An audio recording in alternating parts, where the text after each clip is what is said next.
Chapter 1. The Call.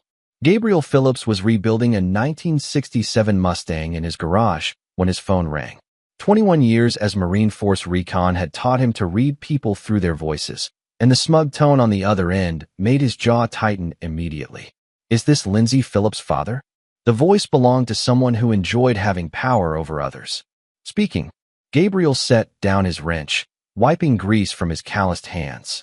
Dwight Rice. I own Rice Industries. Your brat's fired. She wouldn't sleep with me, and frankly, she was worthless anyway. Don't bother calling HR. I own the company. The line went dead. Gabriel stared at the phone. Most fathers would have exploded. He simply felt the old, familiar calm settle over him.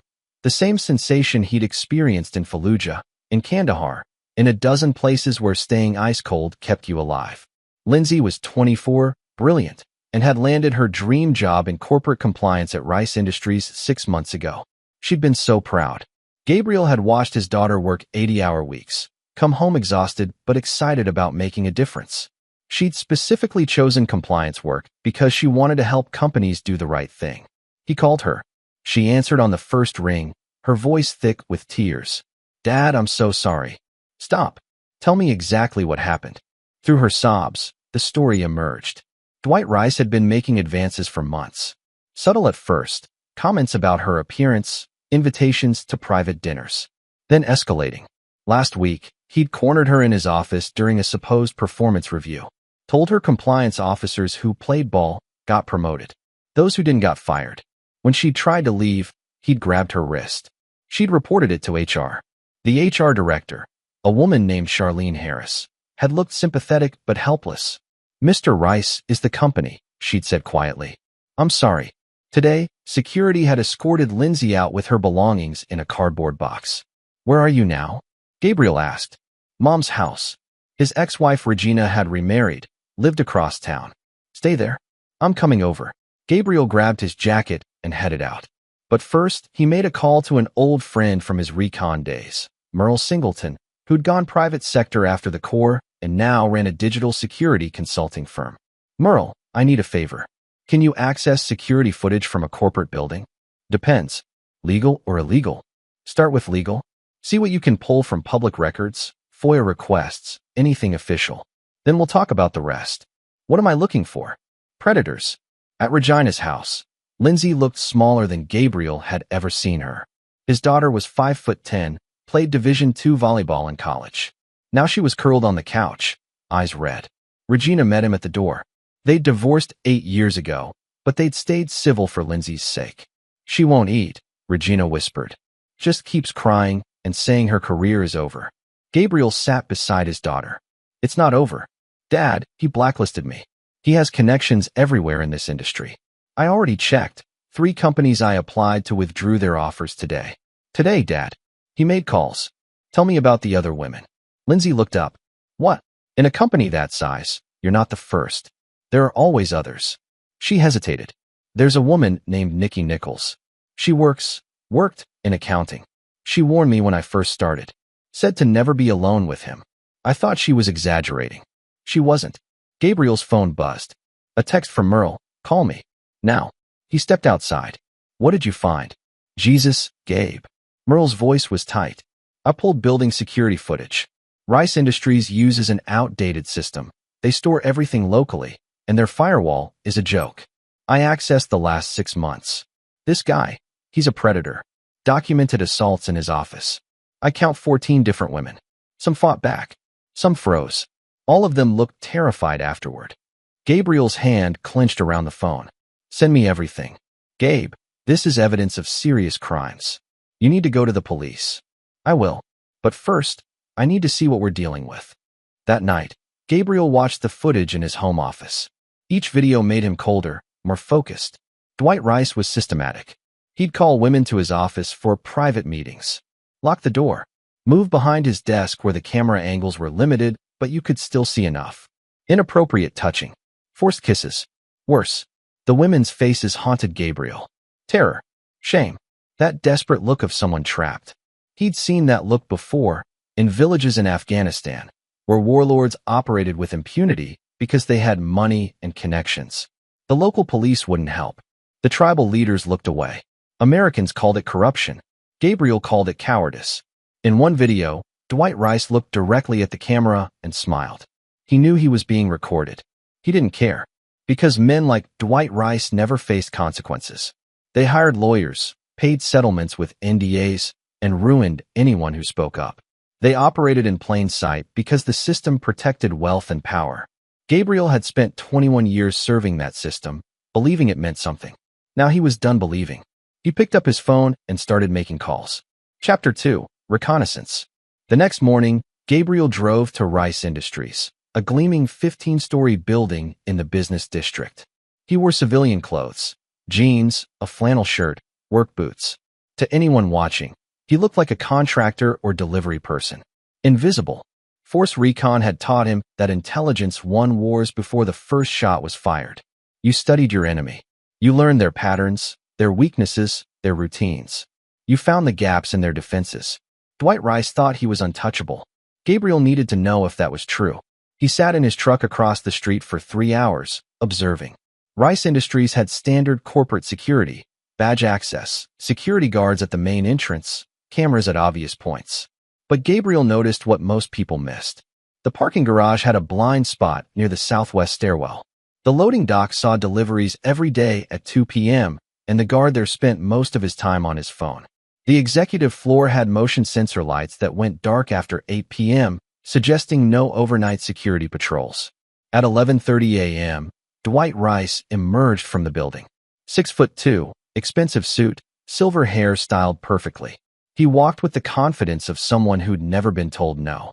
A chauffeur held open the door of a black Mercedes. Gabriel snapped photos with a telephoto lens. Rice went to lunch at an upscale steakhouse. Gabriel watched through the window as he dined with 3 other businessmen, laughing loudly, dominating the conversation. After lunch, Rice made a call, and a woman met him outside, young, nervous-looking. They went into a hotel across the street. Gabriel checked his watch. 53 minutes later, the woman emerged alone, walking quickly, her face down. Rice came out 12 minutes after that, straightening his tie. Pattern behavior. That evening, Gabriel met Merle at a bar downtown. Merle pushed a folder across the table. Full background on Dwight Rice. Born wealthy, his grandfather founded Rice Industries in the 50s. Dwight inherited it 15 years ago when his father died. Since then, he's tripled the company's profits but burned through employees like tissue paper. Lawsuits up the wazoo, all settled privately. Estimated worth, $400 million. Family. Divorced twice. No kids. Lives alone in a penthouse downtown. Has a younger brother, Oscar Rice, total opposite. Oscar's a non-profit administrator, runs a women's shelter across town. They're estranged. Haven't spoken in years, according to my sources. Gabriel absorbed this. What about Rice's security? At the office? Standard corporate. At home? That's where it gets interesting. He's got a private security firm, Sentinel Protection Services. They provide a driver and 2 rotating bodyguards. But here's the thing. They're glorified chauffeurs. Rice doesn't think he needs real protection because he's never faced a real threat. Arrogant. Very. But there's more. Merle pulled out another document. I dug into his company finances. Rice Industries has been hemorrhaging cash for 2 years. They're leveraged to the eyeballs. Over $200 million in debt. Dwight's been propping up the stock price with creative accounting, but it's a house of cards. He's desperate for a big contract to keep everything afloat. Gabriel studied the numbers. How desperate? Career-ending scandal desperate. There's a rumor he's negotiating with Blackstone Capital for a buyout. If that falls through, Rice Industries could collapse in 6 months. And if certain financial irregularities came to light, Merle raised his eyebrows. Securities fraud. Prison time. Who knows about this? His CFO, probably. Maybe the board. But they're all in his pocket. Gabriel sat back. Dwight Rice wasn't just a predator. He was a predator under pressure. Dangerous. Cornered. Which made him even more reckless. I need to talk to the other women, Gabriel said. The ones from the footage. Gabe, they're not going to want to talk. Most of them still work there. The ones who don't sign NDAs. Set up a meeting anyway. Anonymous if necessary. Tell them someone's building a case. Someone who won't back down. Merle sighed. You're not going to let this go, are you? Would you? If it was your daughter? No, I wouldn't. 3 days later, Gabriel met with Nikki Nichols at a coffee shop in a suburb 30 minutes away. She was 29, sharp-eyed, and deeply suspicious. "Who are you?" she asked immediately. "Gabriel Phillips, Lindsay's father." Recognition flickered across her face. "She got fired. For refusing him. Like you did." Nikki's face went carefully blank. "I don't know what you're talking about. You warned Lindsay about Dwight Rice when she started. You knew what he was." "Look, Mr. Phillips, I'm sorry about your daughter. I really am. But I can't help you. I signed an NDA. If I talk, I lose everything. My severance, my references, everything." He's still doing it. Right now? Other women. That's not my problem anymore. But her hands shook as she reached for her coffee. Gabriel leaned forward. "What if I told you there was a way to stop him? Permanently. No NDAs. No lawyers. No company protection. There isn't. Men like him always win." "Not always." Something in his voice made her look up. Nikki studied his face, the weathered lines, the gray at his temples, the absolute certainty in his eyes. "You're serious." "Completely." She was quiet for a long moment. "Then, there's a support group. Women who've been harassed at work. We meet twice a month. Some of them worked for Rice Industries. Some still do. If you want to understand what he's done, that's where you start. Can you get me an invitation?" "I can try. But Mr. Phillips, whatever you're planning, be careful. Dwight Rice destroys people. It's what he does. And he's very, very good at it." Gabriel smiled, and it wasn't a comforting expression. "So am I." Chapter 3. Intel Gathering. The support group met in a church basement on a Thursday evening. Gabriel waited outside, feeling out of place. This wasn't his world, sitting in circles, talking about feelings. His world was direct action, clear objectives, tangible results. But Lindsay had asked to come with him, and watching his daughter walk through those doors had almost broken something in him. She shouldn't be here. She should be climbing her career ladder, dating, living her life. Not sitting in a basement with other broken women because some predator had decided she was his property. Nikki had arranged for Gabriel to speak after the regular session ended. 11 women remained, ages ranging from early 20s to late 40s. Some had worked at Rice Industries, others at different companies, but they all shared the same haunted look. "This is Lindsay's father," Nikki introduced him. "He wants to help." One woman, Raquel Bray, early 30s, laughed bitterly. "Help how? You going to testify in court? Get a lawyer? Because we've tried that. The system protects men like Dwight Rice. Always has, always will." "I'm not talking about the system," Gabriel said quietly. The room went silent. "What are you talking about?" asked another woman, Kara Moran, who Gabriel recognized from the security footage. She'd been assaulted in Rice's office 4 months ago. "I'm talking about making sure he never hurts anyone again." "You mean revenge," Raquel said flatly. "I mean justice." "That's the same thing." "Not to me. Justice means he faces consequences. Real ones. Not settlements. Not golden parachutes. Real accountability." A older woman spoke up, Charlene Harris, the HR director who'd told Lindsay she couldn't help. "Mr. Phillips, I understand your anger. God knows I feel it too. But Dwight Rice has an army of lawyers. He has political connections. He donates millions to campaigns. If you go after him legally, you'll lose. If you go after him illegally." She didn't finish the sentence. "I'm aware of the risks." "Are you?" Charlene leaned forward. "Because I've watched him destroy people. Good people. He doesn't just fire them. He makes sure they never work again. He digs up dirt, manufactures scandals, ruins marriages. One woman tried to sue him 3 years ago. Within a month, her husband filed for divorce after Rice's investigators uncovered an affair she'd had. Didn't matter that the affair happened years before. Her life imploded. She dropped the suit. "He plays dirty," Gabriel said. "I understand. Do you? Because unless you're willing to play dirtier, you're going to lose. And you'll take your daughter down with you." Gabriel met her eyes. "I served in Marine Force Recon for 21 years. I've operated in countries where warlords raped and murdered with impunity. I've seen what happens when evil men face no consequences. And I've learned that sometimes, when the system fails, someone has to step outside it. Not for revenge. For justice. Real justice." The room was completely silent now. "I'm not asking any of you to risk yourselves," Gabriel continued.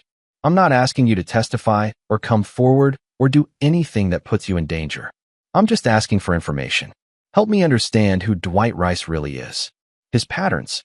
His vulnerabilities. and then I'll handle the rest. And what happens to you? Lindsay asked quietly. Dad, if you do something illegal, then I face the consequences. But you won't. None of you will. Kara Moran stood up suddenly. She walked to a bag in the corner and pulled out a notebook. Everything I know about him is in here. His routines, his preferences, the days he's more aggressive, the drinks he orders, the hotels he uses, the way he picks his victims. She handed it to Gabriel. I started documenting it after he assaulted me. I thought maybe someday someone would care. Someone would believe us. I believe you, Gabriel said. One by one, the other women came forward. Raquel brought security access codes she'd kept from her time at Rice Industries.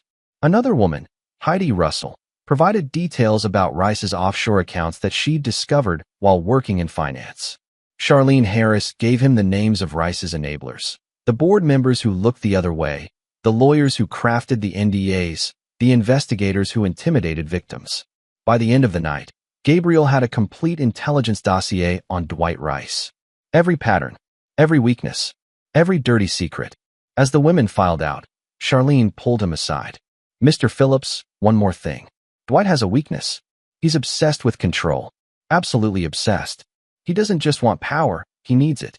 If he ever felt truly powerless, I think it would destroy him worse than anything else. Thank you. She hesitated. What are you going to do? Whatever's necessary. Good. Her smile was cold. Make him suffer. That night, Gabriel sat in his home office surrounded by documents, footage, and notes. He'd spent 3 weeks on reconnaissance. Now it was time to plan the operation. In Recon, every mission had 3 phases: infiltration, action, exfiltration. You got in undetected, accomplished your objective, and got out clean. The key was meticulous planning. You anticipated every complication, prepared contingencies, and executed with surgical precision. Dwight Rice had to pay for what he'd done. But more than that, he had to understand why. He had to feel the same powerlessness his victims felt. He had to know that his money, his connections, his lawyers couldn't save him. Gabriel started sketching out a plan. It would require patience, precision, and absolute commitment. But that was fine. He had all 3. Chapter 4, The Trap. Gabriel's plan required 3 things: access, leverage, and perfect timing. He spent the next week building each component. Access first. Merle introduced him to a man named Anthony Cassidy, a former Army Ranger who now worked high-end private security. Anthony was expensive but discreet, and more importantly, he hated predators. His own sister had been assaulted by her boss years ago. She'd never recovered from it. What do you need? Anthony asked when they met. Information on Sentinel Protection Services, the firm that provides Rice's security. I know them. They're a joke. More concerned with looking intimidating than actual threat assessment. What? I need to know their shift schedules, their protocols, their blind spots. Anthony studied him. You're planning something illegal. Yes. And you're not going to tell me what. No. Anthony was quiet for a moment. Then he pulled out his phone. I'll have their schedule by tomorrow. But Gabe, whatever you're doing, make it count. Men like Rice don't get second chances to face justice. I know. Leverage came from an unexpected source. Oscar Rice, Dwight's estranged brother. Gabriel found him at the women's shelter he ran, a modest building in a converted warehouse. Oscar was 42, 10 years younger than Dwight, with the same strong jaw but softer eyes. He'd dedicated his life to helping domestic violence survivors. I know why you're here, Oscar said when Gabriel introduced himself. Lindsay Phillips is your daughter. I heard what happened. I'm sorry. You're sorry? Your brother destroyed her career. Dwight stopped being my brother years ago. We don't speak. Why not? Oscar's face darkened. Because I told him to stop. I told him what he was doing was evil, that our money came from pain and suffering. He laughed at me, said I was weak, that real men take what they want. He looked at Gabriel. I knew about the others, the women. I tried to help, quietly, behind the scenes. I connected them with lawyers, therapists. But I couldn't stop him directly. He's too powerful, too protected. What if someone could stop him? I'd help them any way I could. Gabriel pulled out a document from his bag. Your brother's company is failing. He's negotiating a buyout with Blackstone Capital. The deal closes in 3 weeks. If it goes through, he walks away with millions and Rice Industries gets absorbed. The new owners will clean house, fire everyone, liquidate assets. Your brother escapes with his wealth intact. How do you know this? I have sources. But here's the interesting part. The deal depends on due diligence. If Blackstone discovers any financial irregularities, criminal activity, or pending lawsuits, they'll walk away. And if that happens, Rice Industries collapses. Your brother loses everything. Oscar's eyes widened. You're going to sabotage the deal. I'm going to give Blackstone a reason to walk away. But I need something from you first. Your brother has offshore accounts. Hidden assets. I need documentation proving they exist. Can you get it? Why would I have that? Because you're his only living relative. And because I think you've been watching him for years, waiting for someone to stop him. Tell me I'm wrong. Oscar was quiet for a long moment. Then he went to a locked cabinet and pulled out a folder. I've been documenting his crimes for 5 years. Every settlement. Every NDA. Every woman he's paid off. I told myself I was gathering evidence to eventually turn over to the authorities. But truthfully, I was a coward. I couldn't bring myself to destroy my own brother. He handed the folder to Gabriel. But you're not a coward. And maybe it's time. Gabriel took the folder. When this is over, your brother will lose everything. His company, his wealth, his freedom. Are you prepared for that? Mr. Phillips, I've been prepared for years. I just needed someone brave enough to actually do it. Timing was the final component. Gabriel needed Dwight Rice vulnerable, distracted, and isolated. The perfect opportunity came 2 weeks later. Rice Industries was hosting its annual investor gala, a lavish event at a downtown hotel. Dwight would be there, schmoozing investors, projecting confidence while his company teetered on collapse. Security would be tight, but focused outward, watching for protesters or corporate espionage. No one would expect an attack from within. Gabriel spent 3 days preparing. He studied the hotel layout, bribed a catering supervisor for an employee uniform, and planted listening devices in the executive suite where Rice would inevitably bring a woman after the party. Everything Merle had taught him about surveillance. Everything the Marines had taught him about infiltration. The night of the gala, Gabriel arrived in a catering uniform, carrying a tray of champagne. He blended perfectly, just another invisible server. Dwight Rice held court in the ballroom, surrounded by sycophants. Gabriel watched from across the room as his target laughed, drank, touched women's arms inappropriately. So confident, so certain of his untouchability. At 10:47 p.m., Rice left the ballroom with a young woman, early 20s, clearly uncomfortable. Gabriel's jaw tightened. He followed at a distance as they took the elevator to the 20th floor. The listening devices activated automatically. Gabriel could hear everything from his position in a maintenance closet. Rice's voice, "You're very beautiful.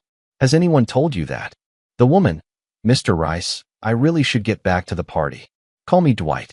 And relax. I just want to talk about your portfolio proposal. You want that promotion, don't you?" The sickness in Gabriel's stomach turned to ice-cold fury. Then Rice's tone changed. Sharper. "I said relax. Don't make this difficult.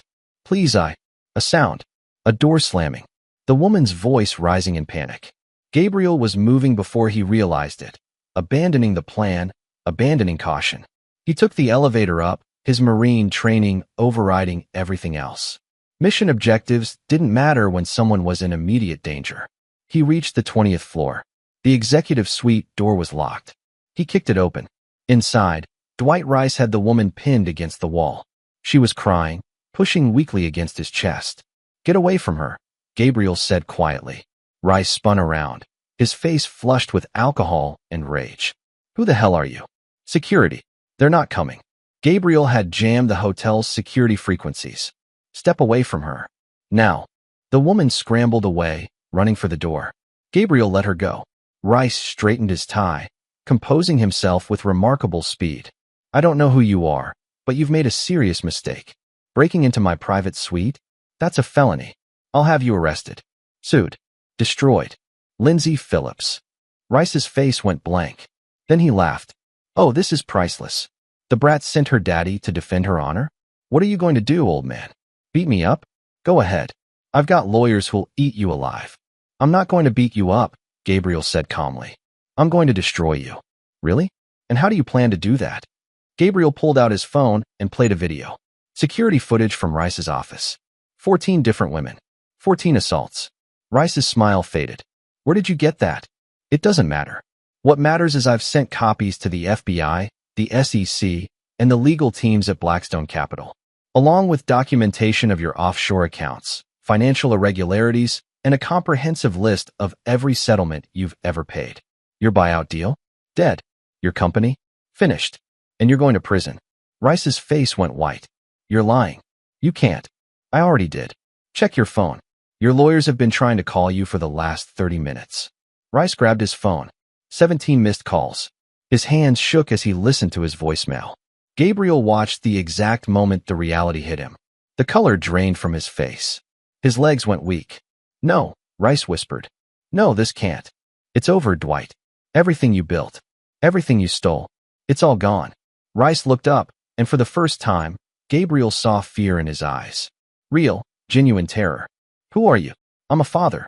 And you made the mistake of thinking that didn't matter. Gabriel turned to leave. Wait. Rice's voice was desperate now. We can make a deal. I have money. Offshore accounts you don't know about. I can pay you. Name your price. Gabriel looked back. There's no price for what you've done.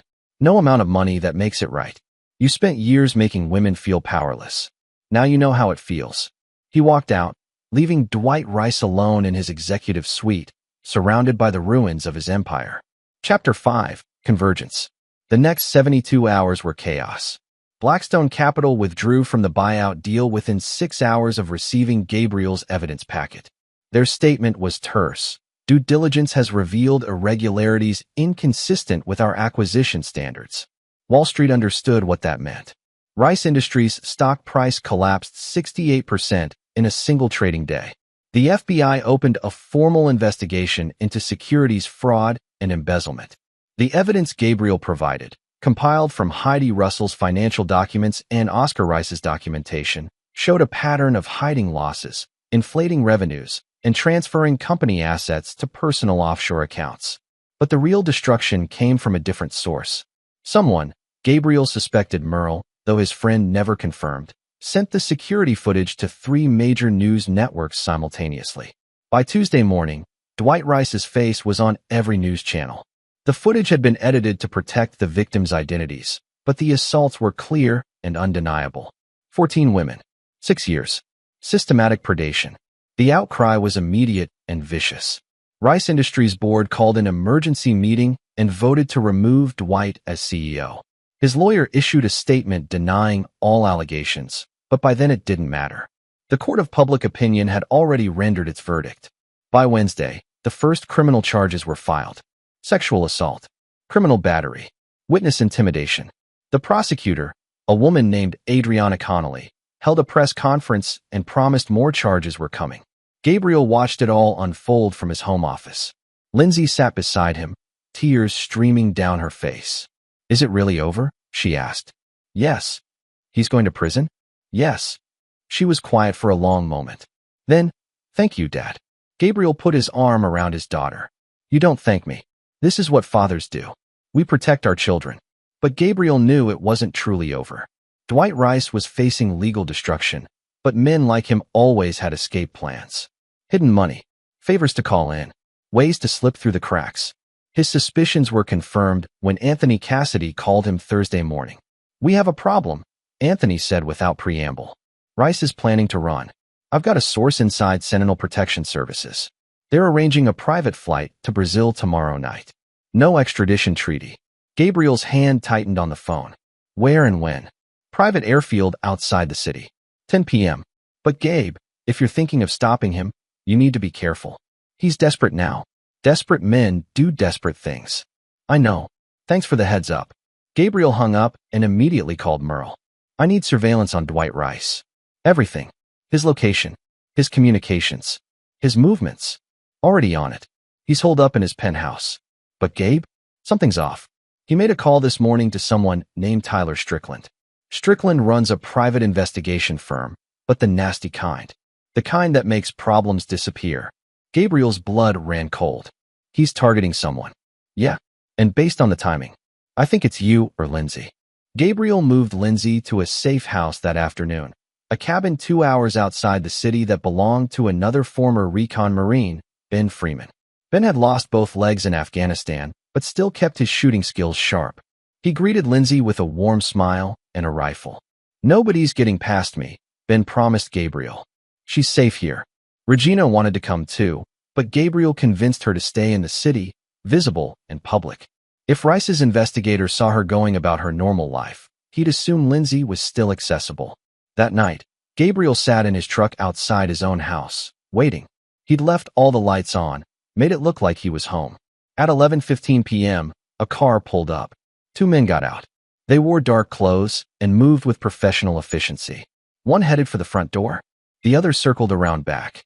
Gabriel waited until they were both inside. Then he calmly called 911. "I'd like to report a break-in at my address. Two armed men just entered my home. I'm watching from across the street. Send officers immediately." He hung up and waited. The police arrived in 4 minutes. The two men were caught inside Gabriel's house, carrying burglary tools and, more damning, cameras and recording equipment. Professional surveillance gear. Under interrogation, they rolled on Tyler Strickland immediately. Strickland, in turn, gave up Dwight Rice to avoid obstruction charges. Prosecutor Adriana Connolly added witness intimidation and conspiracy to the growing list of charges against Rice. By Friday morning, Dwight Rice was in custody. No bail. Flight risk. Gabriel watched the perp walk on television. Dwight Rice, once worth $400 million, shuffled in handcuffs, head down, broken. He'd wanted to run. Instead, he'd ensured his own capture. Perfect. Chapter 6. The Reckoning. The trial took 8 months to reach court. Gabriel attended every day of proceedings, sitting in the back row. Dwight Rice never looked at him. Not once. The prosecution built a methodical case. 14 women testified. The security footage was played in open court. Financial experts explained the fraud. FBI agents detailed the offshore accounts. Rice's lawyers tried everything. Character witnesses. Claims of persecution.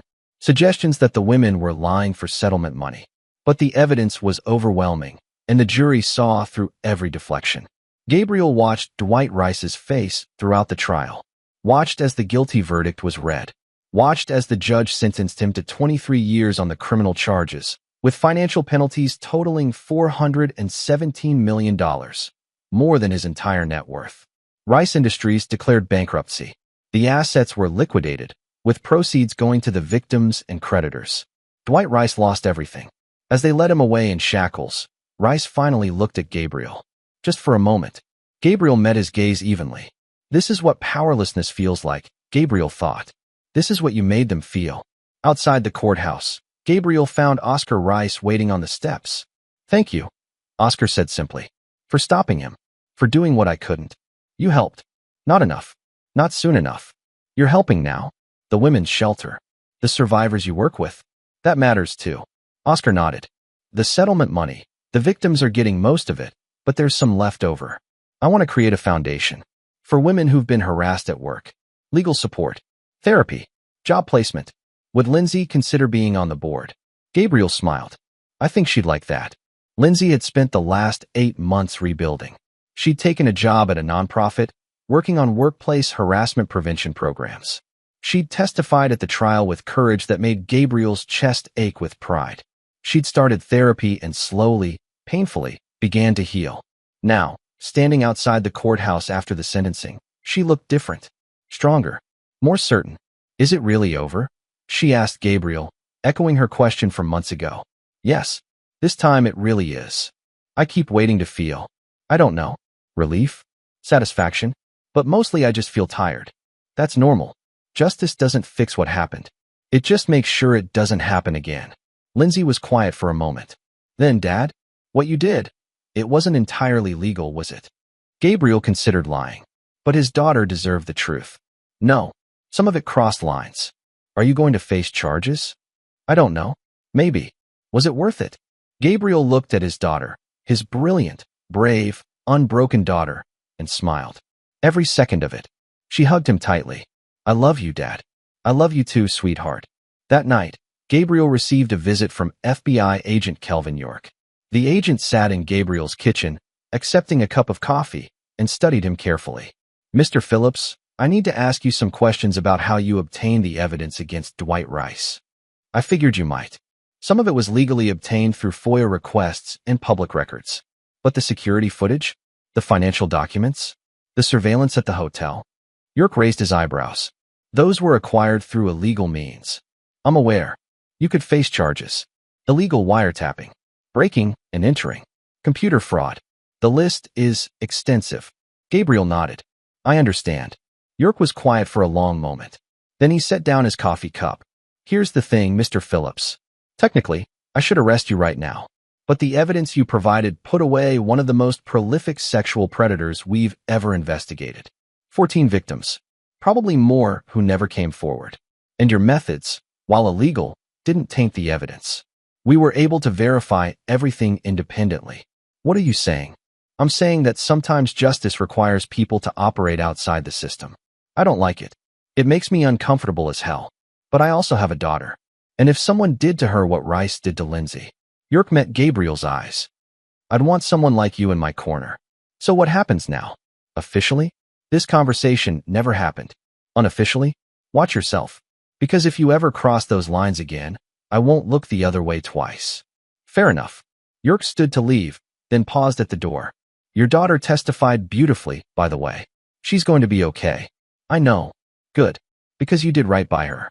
Not many fathers would have had the courage to do what you did. Not courage, Gabriel said quietly. Just love. After York left, Gabriel sat alone in his kitchen, drinking coffee as dawn broke outside his window. He thought about the last 8 months. About the choices he'd made. About the lines he'd crossed. He didn't regret any of it. Chapter 7. New Foundations. 6 months after the trial, Gabriel stood in a renovated office building in downtown. The sign on the door read, The Lindsay Phillips Foundation for Workplace Justice. Inside, Lindsay was directing the setup with focused energy. The foundation officially opened next week, funded by the Rice settlement money and donations from supporters nationwide. They'd hired 8 staff members, including Nikki Nichols as Director of Victim Services and Charlene Harris as Chief Operations Officer. Dad, what do you think? Lindsay gestured around the space. We've got counseling rooms, legal consultation offices, and a job placement center. We're partnering with 50 companies who've committed to fair hiring practices for survivors. It's incredible, Gabriel said honestly. Your mother would be so proud. She is. She donated $50,000 yesterday. Lindsay smiled. She and I had lunch. Did you know she's been volunteering at Oscar Rice's women's shelter? She said she needed to do something. To help.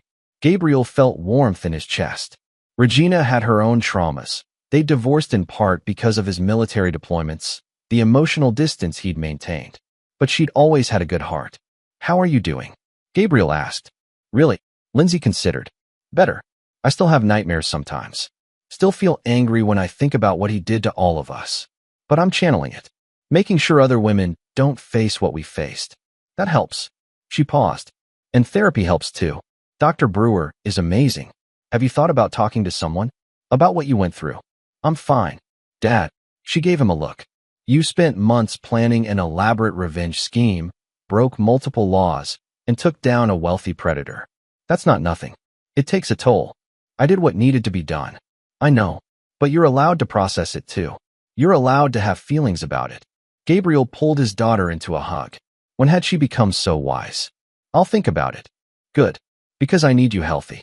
This foundation needs a security consultant, and you're the only person I trust for the job. I'm not qualified. You're completely qualified. We need someone who understands how predators operate, who can design safety protocols for our clients, who'll take their protection seriously. She looked at him earnestly. Please, Dad. I want to work with you. Build something good together. Gabriel found himself smiling. Okay. Yes. I'd like that. The foundation's opening gala was small and intimate. Just survivors, supporters, and a few journalists. Gabriel stood in the back, watching Lindsay give a speech about resilience and justice. Afterward, several of the women from the support group approached him. Thank you, Kara Moran said simply, for believing us, for fighting for us. You fought for yourselves, Gabriel corrected. You survived. You testified. You were brave long before I came along. But you acted, Raquel Bray added. Everyone else talked. You did something. Gabriel didn't know what to say to that. These women had suffered, and he'd merely done what felt necessary. But looking at their faces, stronger now, healing, he felt something shift in his chest. Maybe this was what justice actually looked like. Not revenge, not punishment, but people reclaiming their power, their dignity, their lives. Later that evening, Gabriel found Oscar Rice setting up chairs in the back room. "You didn't have to help," Gabriel said. "I wanted to. This foundation, it's built on the ruins of my family's legacy.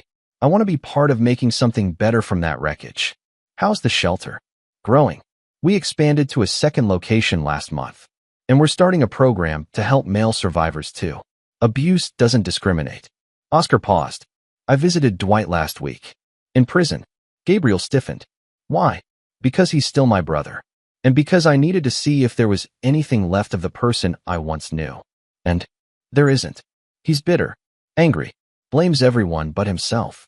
The victims, the FBI, you. He called you a meddling old soldier who ruined his life." Oscar's expression was sad. "He'll die in prison, never understanding what he did wrong." "Some people can't be saved," Gabriel said quietly. "Some people choose cruelty and never stop choosing it." "I know, but I had to try. For my own peace, if nothing else." Oscar looked at Gabriel. "Thank you. For stopping him before he hurt anyone else. And for not killing him." Gabriel had considered it. In the darkest moments, planning the operation, he'd imagined ending Dwight Rice permanently. But Lindsay deserved better than a father who was a murderer. The women deserved justice, not vengeance. And Gabriel had seen enough death in his military career. "He's facing his consequences," Gabriel said. "That's enough."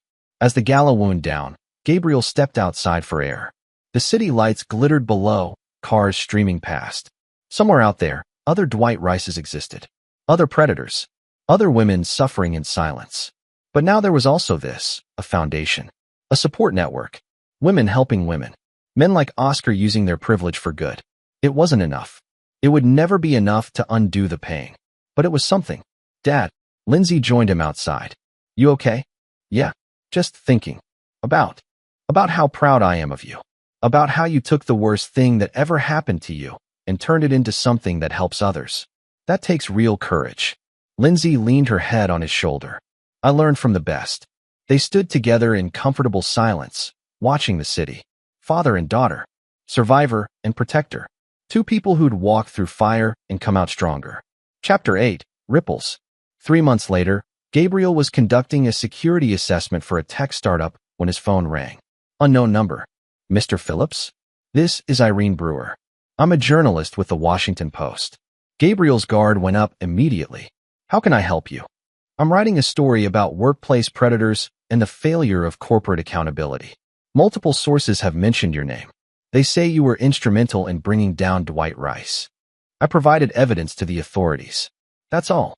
With respect, Mr. Phillips, it's more than that. I've spoken with the FBI, the victims, and several people familiar with your methods. You didn't just provide evidence. You orchestrated an entire operation. Surveillance, intelligence gathering, strategic information release. It reads like a military op." Gabriel said nothing. "I'm not trying to get you in trouble," Irene continued. "Actually, I'm interested in a bigger story. Rice isn't an isolated case. There are men like him in every industry. CEOs, executives, managers, men with power who face no consequences. And the system protects them. Every single time. What's your point?" "My point is that maybe the system needs people who operate outside it. People who understand how to take down powerful men when the law won't. People like you. I'm not a vigilante. No, you're a father who protected his daughter. But in doing so, you also protected 14 other women. And you've inspired others. Did you know that 2 more CEOs have been taken down in the last 3 months using similar tactics? Anonymous evidence dumps. Strategic leaks. Pressure on board members.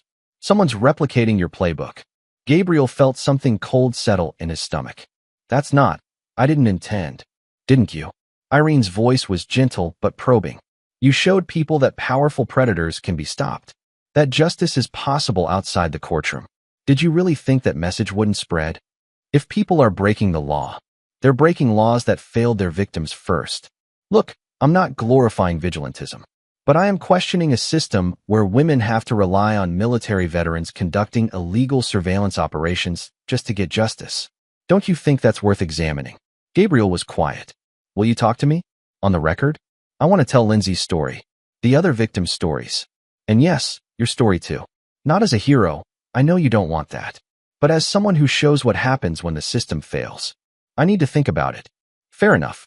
But Mr. Phillips? Whatever you decide, this story is getting told.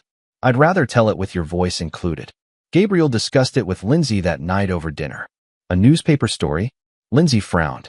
Won't that bring more attention? More scrutiny? Probably. But she's going to write it anyway. Question is whether we participate or let her tell it without our input.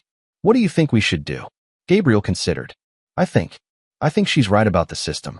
It failed you. It failed all those women. And if our story helps other victims feel less alone, helps them understand they can fight back, maybe that's worth the risk. Lindsay was quiet for a long moment.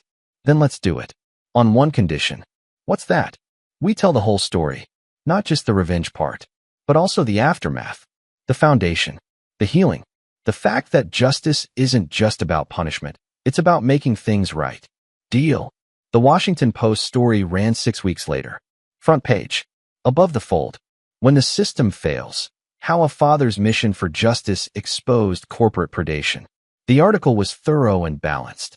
It detailed Dwight Rice's crimes, the victims' testimonies, and Gabriel's role in gathering evidence. It acknowledged the legal gray areas while questioning why illegal methods were necessary in the first place. But most importantly, it profiled the Lindsay Phillips Foundation and the work they were doing. It showed justice as ongoing work, not just a single dramatic confrontation. Response was immediate and overwhelming. Donations flooded in. Survivors reached out for help. Other journalists started investigating similar cases. 3 more executives were forced out of their companies within a month as evidence of misconduct surfaced. But there was also backlash. Corporate lawyers sent threatening letters. Conservative commentators called Gabriel a lawless vigilante. Online trolls attacked Lindsay, calling her a liar and opportunist. Gabriel expected all of this. What he didn't expect was the support. Retired military members reached out offering their skills. Private investigators volunteered their services. Lawyers offered pro bono work for survivors. A network of people committed to accountability, all inspired by one father who refused to let his daughter's suffering go unanswered. We're building something, Lindsay said one morning, reviewing the foundation's growth. Something bigger than just us. A movement, Gabriel agreed. Think it'll last? I don't know, but we'll do our part while we can. That evening, Gabriel visited Ben Freeman at the cabin where Lindsay had hidden months ago. Saw the article, Ben said, handing Gabriel a beer. You're famous now. Didn't want fame, just wanted justice. You got both. Ben settled into his chair, his prosthetic legs stretched out. Question is, what now? You going to make a habit of this? Taking down predators? No. One-time thing. You sure? Because I bet there's a line of people out there who'd love your help. Women with nowhere else to turn. Victims the system ignored. I'm not a hero for hire, Ben. Never said you were. But you've got skills, experience, a proven track record, and a daughter who's building an entire organization around protecting survivors. Seems like your skill set might be useful. Gabriel sipped his beer. What are you suggesting? I'm suggesting that maybe the Lindsay Phillips Foundation needs a specialized division. One that handles cases where conventional methods fail.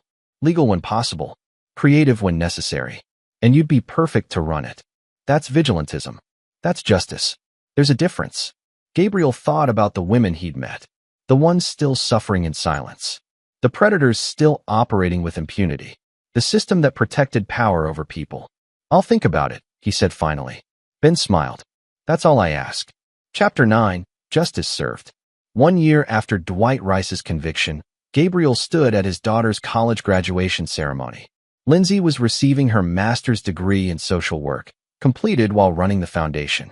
Regina sat beside him, her new husband Tom on her other side. They'd all become friendly, bonded by shared love for Lindsay and respect for each other's roles in her life. She's extraordinary, Regina whispered as Lindsay crossed the stage. She gets it from you, Gabriel said. And you? Regina squeezed his hand. Thank you. For protecting her when I couldn't. You protected her in your own ways. We both did. After the ceremony, the families gathered at a restaurant.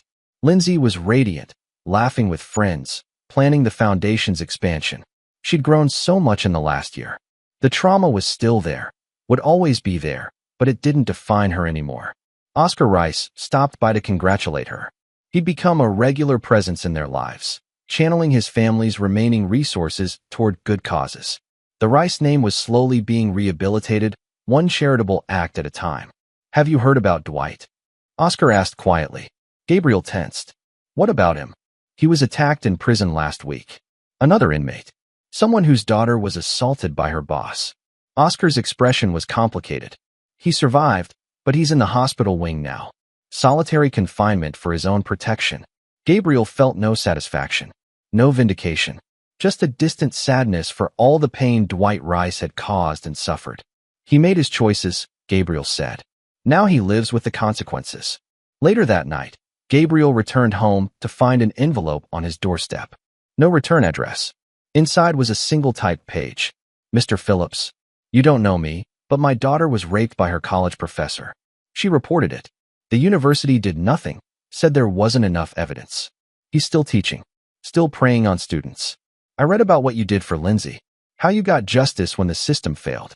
I'm not asking you to break the law, but I am asking if you'd consider helping. My daughter deserves justice too. Please. Gabriel stared at the letter for a long time. He thought about saying no, about walking away, about being satisfied with the one victory he'd achieved. But then he thought about Lindsay, about Kara and Raquel and Nikki and all the other women, about the system that still failed victims every single day. He picked up his phone and called Lindsay. Dad? What's up? I got a letter. From another father. His daughter was assaulted by a professor. Lindsay was quiet for a moment. What are you going to do? I don't know yet, but I wanted to talk to you about it first. This is your foundation, your mission. I won't do anything that compromises what you're building. Dad, the foundation is about helping survivors. If there's someone we can help, someone who has no other options, then we should help them. But carefully, legally, if possible. And if it's not possible legally, then we find another way, a smarter way, a way that doesn't put you at risk. Her voice was firm. You're not doing this alone anymore. We're a team. The foundation has lawyers, investigators, resources. If we take this on, we do it properly. Gabriel felt pride swell in his chest. When did you get so wise? I learned from a pretty smart guy. She paused. What's the professor's name? Letter doesn't say, just that he's still teaching. Then our first step is information. Let's reach out to this father. Learn the details. See if there's a case. And if there is. Lindsay's voice hardened. We'll handle it. Gabriel met with the father, a man named Manuel Lynch, 2 days later at the foundation's office. Manuel was 53, a construction worker with calloused hands and exhausted eyes.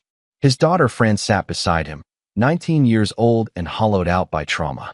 Nikki Nichols and Charlene Harris joined the meeting, along with the foundation's legal director, a sharp attorney named Max Alvarez who'd made his name prosecuting sex crimes before joining the nonprofit. Tell us everything, Lindsay said gently. Fran's story spilled out in broken fragments. The professor, Dr. Terrence Parks, a tenured literature teacher, had groomed her over months. Extra attention, private meetings, then escalation. When she'd finally said no, he'd raped her in his office. She'd reported it immediately. Campus police took a statement. The university opened an investigation. Then nothing. The university claimed insufficient evidence. Dr. Parks kept teaching. Fran dropped out, too traumatized to continue. And when Manuel tried to push the issue, the university's lawyers threatened legal action for defamation. How many other victims? Max asked. At least 3 that I know of, Manuel said. I've talked to other parents. Same pattern. Same response from the university. Max and Charlene exchanged glances. Lindsay leaned forward. Here's what we're going to do, Lindsay said. We're going to investigate properly. Gather evidence. Talk to victims. Build a case so strong that the university can't ignore it. And if they try, we'll go public. Legally. Strategically. No shortcuts that could compromise the case. And if that doesn't work? Manuel asked desperately. Gabriel spoke for the first time. Then we get creative. But we do it smart. We do it right. And we make absolutely sure he never hurts anyone again. Manuel's eyes filled with tears. Thank you. Thank you so much. After the Lynches left, the team gathered in Lindsay's office. This is different from Dwight Rice, Charlene warned. Universities have more legal protection. Tenure makes professors nearly untouchable. And if we push too hard, we could face serious liability. So we don't push hard, Gabriel said. We pull. We find pressure points. We make it more expensive for the university to protect him than to prosecute him. How? Max asked. Gabriel smiled grimly. I learned a few things in the Marines about asymmetric warfare. When you can't fight power directly, you attack its foundations. The operation took 3 months. First, they documented everything. Nikki coordinated with the survivors, collecting testimonies with trauma-informed protocols. Max researched legal precedents. Charlene analyzed the university's organizational structure, finding weak points in their bureaucracy. Gabriel handled reconnaissance. He studied Dr. Parks's patterns, his associates, his financial connections. He discovered the professor had consulting contracts with 3 major textbook publishers, lucrative deals that depended on his academic reputation. Then they began applying pressure. Max filed Title IX complaints on behalf of all 3 victims. Simultaneous, detailed, undeniable. Charlene leaked the complaints to student newspapers and academic watchdog groups. Not the evidence, just the fact that multiple complaints existed. Gabriel reached out to the textbook publishers. Anonymous tips about their consultants' legal troubles. Nothing accusatory, just questions about due diligence. And Lindsay worked her network. Survivors from the Rice case. Women in academia. Activists. Building a coalition that could mobilize if needed. The university tried to stonewall. But then the student newspaper published an editorial calling for transparency. Then an online petition gathered 12,000 signatures in 48 hours. Then the textbook publishers quietly suspended Dr. Parks's contracts, pending investigation. The foundation never broke a single law, never made a threat, never did anything but apply sustained, strategic, public pressure. 6 weeks into the campaign, the university announced a comprehensive third-party investigation into recent allegations. 2 weeks after that, Dr. Terrence Parks resigned. No admission of guilt, but also no protection, no tenure, no job. Criminal charges were filed the next day. At the press conference announcing the charges, prosecutor Adriana Connolly, the same woman who'd prosecuted Dwight Rice, stood with Fran Lynch and the other victims. This case demonstrates what's possible when survivors have support, Connolly said. When organizations like the Lindsay Phillips Foundation provide resources, advocacy, and unwavering commitment to justice. This is what accountability looks like. Gabriel watched from the back of the room. Lindsay stood beside him, squeezing his hand. We did good, Dad. You did good. This was your operation. Your team. Your strategy. I learned from the best. After the press conference, Manuel Lynch approached Gabriel. I don't know how to thank you. Thank Lindsay. Thank the foundation. They're the ones who did the work. But you started it. You showed people that justice was possible. That fathers could protect their daughters even when the system failed. Manuel's voice cracked. You gave me hope when I had none. Gabriel pulled the man into a hug. That's what fathers do. We fight. We protect. We never give up. That night, Gabriel sat in his home office, looking at the wall where he'd pinned photos from the Dwight Rice operation. He was taking them down now, packing them away. This was closure. Real closure. But beside those old photos, he'd started a new wall. Cases the foundation was working on. Survivors they were helping. Victories, small and large, that added up to something meaningful. Lindsay was right. This wasn't just about one father protecting one daughter anymore. It was a movement, a network, a commitment to justice that went beyond individual cases. His phone buzzed. A text from Lindsay. New case came in. Tech CEO in Silicon Valley. Multiple complaints. No action. Can we meet tomorrow to discuss? Gabriel smiled and typed back. Absolutely. I'll bring coffee. Because this was his life now. Not revenge. Not vigilantism. But justice. Real, sustained, strategic justice. Working within the system when possible. Creating pressure when necessary. And always standing with survivors. He'd spent 21 years as a Marine, fighting for abstract concepts like freedom and democracy. Now he was fighting for something more concrete. The right of every person to live without fear. To work without predation. To seek justice without retaliation. It was harder work than combat. More complex. More nuanced. But also more meaningful. Gabriel Phillips had been a Marine Force Recon specialist for 21 years. Now he was something more important. A father, an advocate, and a man committed to making the system work for those that had failed. And that was enough. Epilogue. 2 years later, The Lindsay Phillips Foundation had expanded to 6 cities. They'd helped prosecute 37 predators, supported 473 survivors, and influenced policy changes in corporate HR practices across multiple industries. Dwight Rice remained in prison, serving his sentence. Gabriel never visited him. There was nothing left to say. Lindsay married a good man, a fellow advocate named Jorge Moro who ran a men's accountability organization. They were expecting Gabriel's first grandchild. Regina and Gabriel attended family dinners together. Their relationship healed into genuine friendship. And Gabriel continued his work, not as a vigilante, not as a hero, but as a man using his skills to protect those who couldn't protect themselves.